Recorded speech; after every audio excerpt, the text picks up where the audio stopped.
శ్లోకాలు కాబట్టి మనం అందరం నేర్చుకుందాం, మనకున్న అవలక్షణాలను మార్చుకుందాం. చక్కగా ఈ మంత్రం చెప్పి నేను విశ్రమిస్తాను. ఓకే, అలాగే మనం భవిష్యత్తులో 7 ఐడియాస్ ట్రస్ట్ నుంచి ఎప్పటి నుంచో దాదాపు 2-3 ఏళ్ళ నుంచి భాస్కర్ చెప్తున్నాడు. ఇది 14 ఏళ్ళు కష్టపడ్డాడు ఆయన. ఇది భగవద్గీత ప్రాజెక్టు. ప్రపంచంలో ఈ భౌతిగీత 700 శ్లోకాలు ఉండే భౌతిగీతని 700 భాషల్లో రిలీజ్ చేయబోతున్నారు. అది మోడీ గారి చేతుల మీద. చాలా గ్రాండ్ ప్రాజెక్టు, బిగ్గెస్ట్ ప్రాజెక్టు. భవిష్యత్తులో అన్ని బయటకు వస్తాయి.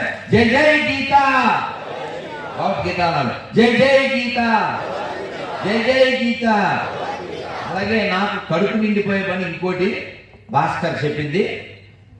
వరల్డ్ హాలిడే, నేషనల్ హాలిడే కాదు, అది ఉంది చెప్పేది. చూసారా చాలా అర్థం, నాకు అర్థంలోంచి రావాలని అర్థం కాదు. మనకి మామూలుగా ఏదో నేషనల్ హాలిడే ఉంటుంది తెలుసు మనం, కానీ వరల్డ్ హాలిడే చేయాలని ఒక విషయాన్ని నాకు చాలా ఆనందం కలిగింది. అదేమిటంటే ఏకాదశి. ప్రపంచవ్యాప్తంగా అది హాలిడే. అందరూ ప్రపంచంలో ఏకాదశి చేసేయాలి. మీరు అసలు వినండి, శిల ప్రభుపాదుల వారు చెప్పారు లాంగ్ ఎగో, దుర్లభ చెప్పారు కదా ప్రభుపాద వారు. ఇఫ్ ఇండియా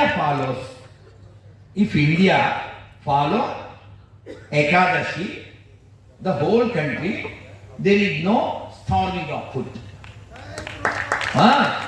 అసలు ఆకలి చావులే ఉండవు. భారతదేశంలో ఉండేవాళ్ళు ఏకాదశి చేస్తే ఆకలి చావులే రావాలి. ఎందుకంటే నెలకి 2 రోజులు కొన్ని కోట్ల మంది ఆహారం మానేస్తే ఎంత ఆహారం మిగులుతుంది? ఇంకా ఆకలి చావులు ఎక్కడ ఉండదు. అటువంటి ప్రపంచవ్యాప్తంగా ఏకాదశి హాలిడే అయిపోతే ఇంకా పేదరికం ఉండదు, ఆకలి చావులు ఉండవు. కాబట్టి ఏకాదశి వరల్డ్ హాలిడే చేయాలనేటువంటి గొప్ప సంకల్పం భాస్కర్ కలిగింది. Once more give the big hand to Bhaskar.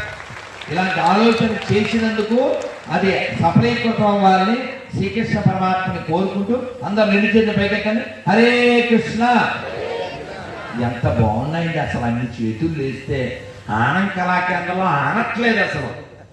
అద్భుతంగా ఉంది. దుర్లభ చూడు ఎంత బాగుంది, చూడు అసలు అందరు చేతులు ఎత్తండి. హరే కృష్ణ, హరే కృష్ణ, కృష్ణ కృష్ణ, హరే హరే, హరే రామ, హరే రామ, రామ రామ, హరే హరే.